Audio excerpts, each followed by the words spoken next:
Excellencies, distinguished delegates, I thank the organizers for hosting the 2021 Global Education Meeting, and I congratulate the global education community on inaugurating the 2021 SDG 4 High-Level Steering Committee.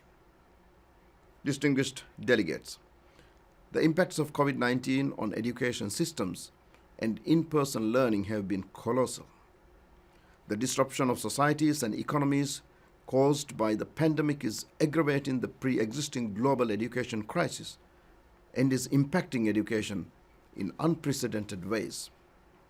As per a World Bank study, at the peak of school closures in April 2020, 94% of students, or 1.6 billion children, were out of school worldwide.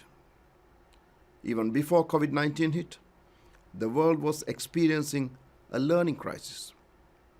258 million children of primary and secondary school age were out of school, and over half of all 10-year-old children in low and middle-income countries could not read and understand a simple text.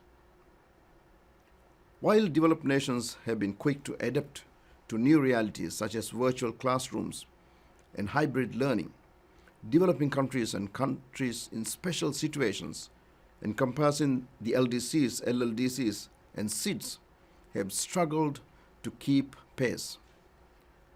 Millions of students have still not returned to the classroom, and new research identifies young adults as the most vulnerable group for anxiety and depression during the pandemic.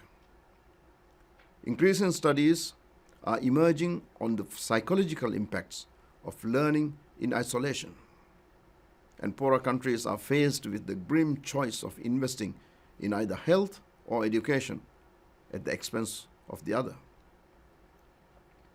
The pandemic posed an even higher risk to girls' education and well-being, as more girls dropped out of school and were more vulnerable to domestic violence or faced child marriage and adolescent fertility.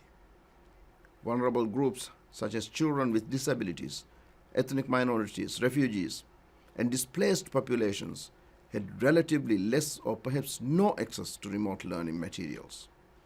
The unique nature of the pandemic placed parents as the first-line responders for children's survival, care, and learning. This added to the burden on families hit by the economic downturn, especially the most vulnerable, who are primarily employed in the informal sector. Furthermore, the negative impact of the unprecedented global economic contraction on family incomes increased the risk of school dropouts and in many instances resulted in contraction of government budget spending on education. Excellencies, we must do better. We must ensure that no country, no community is left behind. Quality education is an integral part of the 2030 agenda, and ensuring that we reach our targets requires stronger commitment and multilateral cooperation. While COVID-19 poses huge challenges, the crisis offers an opportunity to transform and reimagine education. I therefore welcome the adoption of the Paris Declaration as a clarion call for bold action, one which places education at the front and center of our priorities as we build back better from the pandemic. Rest assured that during my presidency of hope, I will support multilateral efforts to comprehensively invest in education globally, to speed up recovery, empower our youth, and provide hope and opportunity to future generations. I thank you.